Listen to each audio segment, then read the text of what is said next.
A leggere la biografia della prossima ospite, a me viene da pensare che fosse davvero lontano come immaginario quello di una persona che finisce per progettare una biostampante che serve a produrre cerotti che curino le ferite degli astronauti. Me lo immagino strano perché questa persona ha cominciato frequentando un liceo scientifico nel suo paese, che precisamente non si assomiglia a Manhattan, ma è Beatty. Si laurea in biologia marina e poi finisce appunto per essere responsabile di un settore specifico per l'Agenzia Aerospaziale di Brema. Lei è Claudia Pala ed è in collegamento per condividere la sua storia.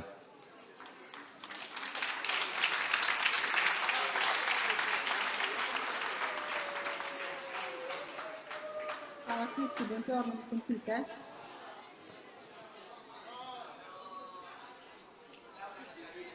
Buongiorno, mi sentite? Sì, adesso sì.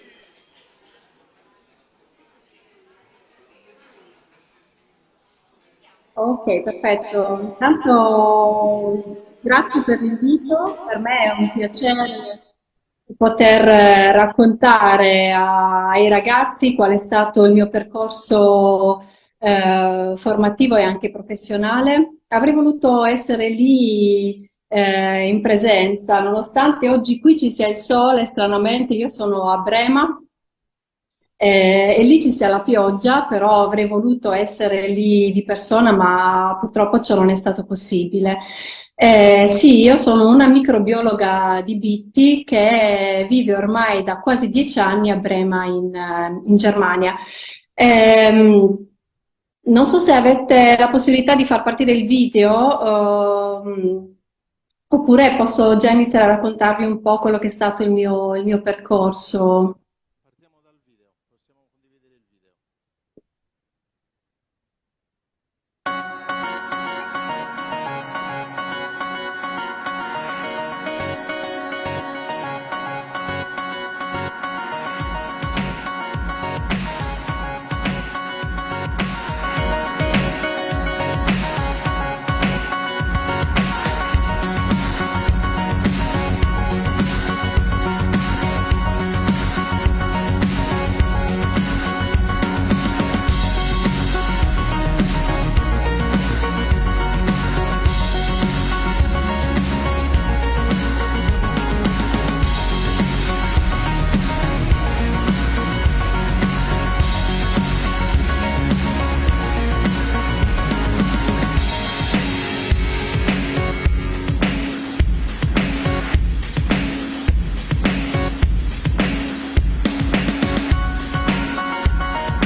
Eccoci qua. Il video che avete visto fa appunto una carrellata degli esperimenti che sono stati condotti nella Stazione Spaziale Internazionale durante la missione spaziale Cosmic Kiss, alla quale ha partecipato anche l'astronauta tedesco dell'ESA Matthias Maurer, e che ha portato anche il nostro esperimento. Il nostro esperimento, che appunto è una Bioprint First Aid, che non è altro che una stampante portatile di primo soccorso. Non so se la regia ha delle immagini che ci consentano di vederla un po' più nel dettaglio. Appunto è una stampante portatile puramente meccanica, quindi senza batteria, costituita da delle ruote che consentono appunto il fatto che la stampante possa scorrere sulla pelle, due cartucce che non sono altro che due siringhe che contengono l'inchiostro biologico e il cross-linker, che è il reticolante che fa sì che questo inchiostro biologico rimanga saldato, dei simulanti cellulari che sono sempre parte dell'inchiostro biologico e una testina per la stampa. Qual era un po' il progetto del quale mi sono occupata io? Appunto lavorare a questa biostampante in previsione appunto, ecco qui sono le immagini, qui vediamo i test che sono stati fatti sulla Terra nel centro di addestramento degli astronauti che si trova a Colonia in Germania. La ragazza che vedete con l'astronauta dell'ESA, Matthias Maurer, è un'astrofisica italiana, si chiama Serena Bertone, e lei ha affiancato Matthias Maurer, l'astronauta, durante le fasi di test sulla Terra. Si vede, ci sarà sicuramente un'immagine successiva in cui si vede anche l'astronauta che testa poi la stampante sulla Stazione Spaziale Internazionale, dove appunto in questa prima fase dell'esperimento si voleva testare la tecnologia di stampa, ovvero vedere come la stampante stampava nello spazio e diciamo cercare di capire qual era l'effetto dell'assenza di gravità nell'inchiostro biologico.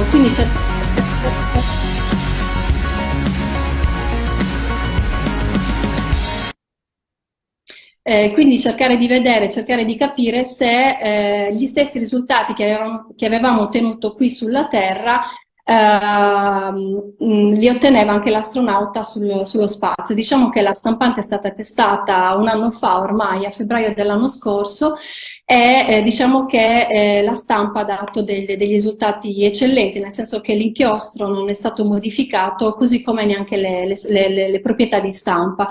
Io nello specifico mi sono occupata appunto della realizzazione dell'inchiostro biologico e della sterilità dell'inchiostro biologico, ovvero dovevo assicurarmi che non ci fosse nessun tipo di contaminazione microbiologica né sulla Terra, ma né tantomeno sullo spazio. Diciamo che ecco, un po' questo è quello che ho fatto io e quello di cui mi sono occupata, e questo è l'ultimo progetto a cui ho lavorato.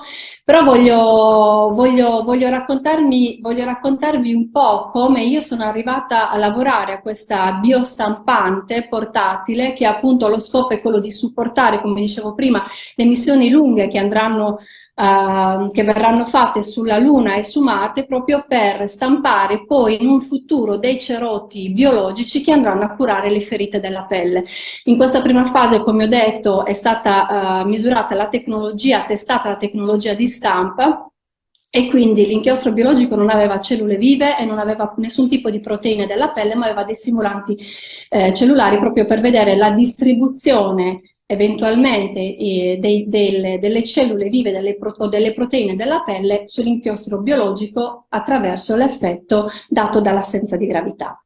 Volevo un attimo raccontarvi a voi ragazzi come io da Bitti sono arrivata a lavorare poi ad un progetto che ha consentito che la stampante venisse testata nella Stazione Spaziale Internazionale.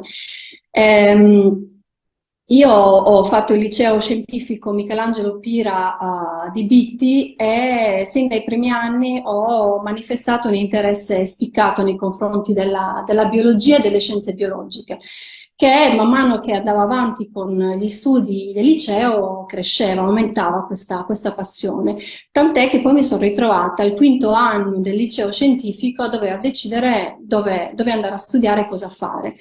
E quindi, visto che ho sempre amato il mare sin da quando sono nata, e visto che adoravo la biologia, ho pensato che biologia marina fosse il connubio perfetto per far sì che questa passione diventasse anche una professione.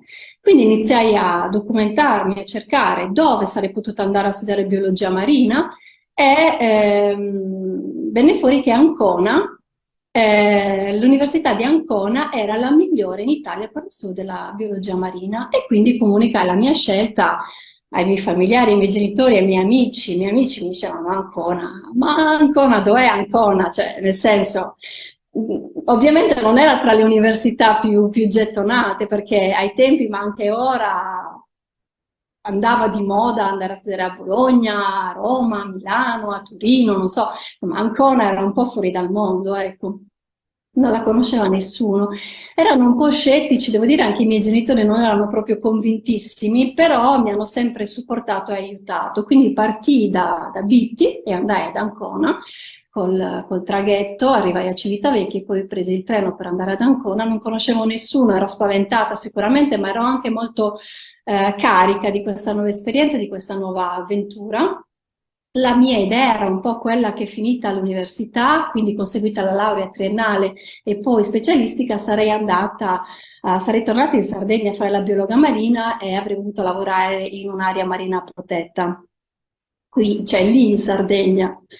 Diciamo che però, come dicevo prima, questa passione forte per la biologia molecolare mi ha portato poi a proseguire gli studi e quindi a restare in ambito accademico e decisi di partecipare ad un concorso per un posto di dottorato di ricerca. Volevo fare il dottorato di ricerca e avevo visto che l'Università di Parma offriva la possibilità di fare un dottorato in ecologia microbica, che era una facoltà che studiava una disciplina, diciamo, che a me interessava molto, che mi stava molto vicina, viste le passioni e gli interessi che io avevo. Quindi scrissi un progetto di dottorato dove spiegavo quello che volevo andare a fare nel mio dottorato di ricerca, nei miei 3 anni di ricerca, partecipai al concorso, quindi una prova scritta, un colloquio orale e poi venne fuori la graduatoria dove c'era scritto che avevo ottenuto il posto di dottorato. Ero felicissima. Peccato che però il mio posto di dottorato fosse un dottorato senza borsa. Cosa vuol dire? Che non c'erano i soldi per pagare il mio dottorato. Mannaggia, ero veramente combattuta. Da un lato ero contenta di aver vinto il concorso per il post dottorato, dall'altro un po' preoccupata perché comunque dovevo in qualche modo trovare i soldi per andare avanti se volevo fare il dottorato di ricerca. Decisi sì che volevo fare il dottorato di ricerca, è stato diciamo un po' un sacrificio, un po' tanto sacrificio perché comunque io facevo il dottorato dal lunedì al venerdì, il fine settimana lavoravo in gelateria, lavoravo in pizzeria, lavoravo part-time perché comunque mi dovevo mantenere. I miei genitori sì mi davano una mano, ma vengo da una famiglia modesta, quindi le possibilità economiche erano un po' quelle che erano. E quindi anche ho fatto le stagioni, l'estate lavoravo a San Teodoro, ho lavorato all'Acqua Fan di Riccione perché mio marito è di quelle parti e quindi comunque mi davo da fare per accumulare sempre qualche soldino e poi tornare lì in laboratorio, fare le mie analisi, fare i miei studi, le mie ricerche. Ai tempi mi ricordo che la Regione Sardegna dava la possibilità di partecipare ad un bando chiamato Master and Back, ovvero ti permetteva di andare a formarti in Italia o all'estero con l'idea poi di tornare in Sardegna e quindi ti dava i finanziamenti per questo tuo percorso periodo formativo. Il Master and Back nel mio caso arrivò un po' tardi, nel senso che arrivò quando io il dottorato l'avevo già finito, ma ne fui comunque felicissima e durante l'ultimo anno del mio dottorato scrissi un altro progetto perché mi finanziasse una borsa di ricerca per andare a Monaco di Baviera in Germania. Volevo andare a lavorare l'ultimo anno del mio dottorato di ricerca e avevo bisogno dei soldi per poterci andare perché volevo applicare una tecnica innovativa al mio dottorato di ricerca, una tecnica di ibridazione del DNA con degli isotopi stabili del carbonio. Ora adesso non sto a dirvi nello specifico in che cosa consisteva questa tecnica, però diciamo che è stata cruciale per le ipotesi scientifiche, per le domande scientifiche del mio dottorato di ricerca. Infatti vinsi la borsa, andai a Monaco e fu un'esperienza assolutamente molto formativa e utile per il mio dottorato. Da lì restai in Germania perché il mio futuro marito applicò per una posizione al Max Planck Institute per la microbiologia marina di Brema, sempre in Germania, che è un istituto d'eccellenza europeo ma anche mondiale per lo studio della microbiologia marina. Lui iniziò a lavorare lì, io rimasi incinta del nostro primo figlio, quindi comunque restammo vicini qui a Brema, quindi da Monaco mi trasferì a Brema. Dopo che il nostro primo figlio, insomma, nacque, cercavamo di capire, cercavo io più che altro di capire come rientrare nel mondo della scienza, come ricominciare a lavorare. Perché diciamo da donna è un po' più difficile dopo una gravidanza rimettersi in carreggiata, riprendere i contatti, era una città poi di nuova, Brema, quindi diciamo iniziai le prime collaborazioni, a contattare le prime persone del Max Planck, presentandomi, dicendomi chi ero e cosa volevo fare, perché avevo visto che c'era una società di microbiologia europea, la FEMS, che dava la possibilità alle giovani ricercatrici di rientrare nell'ambito accademico a seguito di pause o momenti di stop dovute magari anche alla nascita dei figli. E quindi dava la possibilità appunto di dare dei finanziamenti, un premio di ricerca, e quindi bisognava scrivere un progetto per vincere questo premio di ricerca. Ripeto, contattai alcuni responsabili del Max Planck dicendogli qual era la mia idea, e sulla base anche appunto della loro esperienza scrivemmo insieme questo progetto che andava a lavorare su dei campioni marini profondi che arrivavano dall'Oceano Artico, quindi dal Polo Nord, e appunto qui il mio compito era un po' quello di cercare di individuare quali erano i microrganismi che abitavano questi ambienti, tramite sempre delle tecniche di ibridazione del DNA in situ. Ibridazione non vuol dire altro che il DNA dei microrganismi che si va a legare ad un pezzettino di DNA complementare, che quindi si lega appunto al DNA del microrganismo che io voglio andare a studiare. Io lo volevo anche vedere al microscopio e quantificare, quindi avveniva una reazione enzimatica che provocava luce al microscopio, e quindi io sapevo che quel microrganismo era esistente. Quindi questo era stato un po' il progetto del periodo al Max Planck di Brema. Poi tramite una ragazza che lavorava, che aveva fatto il dottorato da noi al Max Planck, mi disse che un giorno parlando che stavano cercando una biologa nel Dipartimento di Life Science, di Scienze della Vita di OHB, che appunto è una compagnia che si trova qui a Brema, che si occupa di progetti spaziali. E quindi stavano cercando una biologa. A me mi si è aperto un po' un mondo, mi si è accesa una lampadina, ho detto no, beh, sarebbe bellissimo esplorare dagli ambienti marini profondi, passare allo spazio e occuparmi di scienza, perché no? E quindi ho applicato, ho mandato il mio curriculum vitae, mi hanno chiamato per il colloquio e poi dopo poco tempo mi hanno comunicato che avevo ottenuto la posizione. Quindi nel 2019 iniziai a lavorare presso OHB e iniziai ad occuparmi della parte biologica dei progetti spaziali. Tutto questo per dirvi che cosa? Che diciamo che l'idea che mi ero fatta un po' io quando da Bitti sono andata a studiare ad Ancona era quella poi di rientrare in Sardegna. Poi diciamo che il fatto di aver avuto anche la fortuna di lavorare al Max Planck di Brema, che è sicuramente, come dicevo prima, un'eccellenza nel settore della microbiologia marina, ma è anche un istituto interdisciplinare, estremamente interdisciplinare, quindi che mi ha permesso di conoscere, di poter lavorare anche con diversi aspetti della biologia, l'astrobiologia in questo caso, e quindi mi ha consentito anche di poter andare a lavorare a OHB.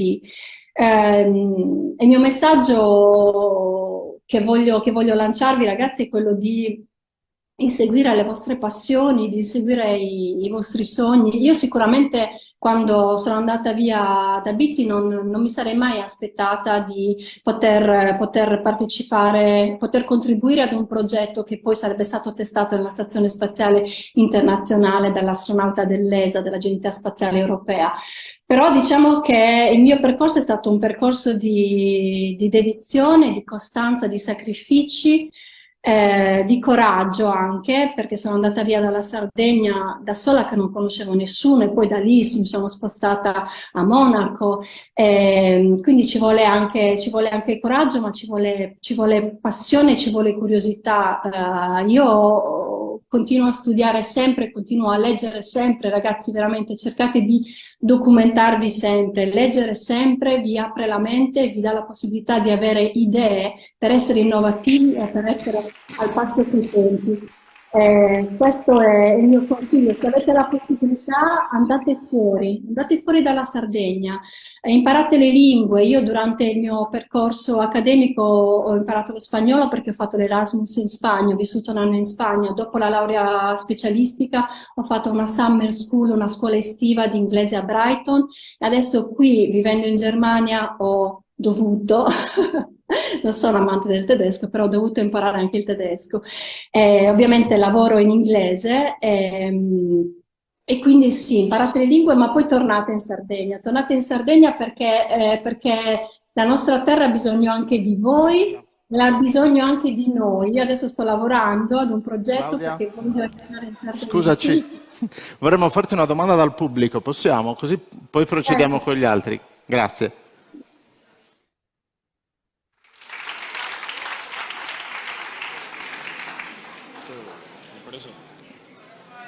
Buongiorno, sono Raffaele e volevo chiederle quanto è importante la conoscenza delle lingue straniere nel suo lavoro e più in generale nella formazione di un ragazzo o di una ragazza.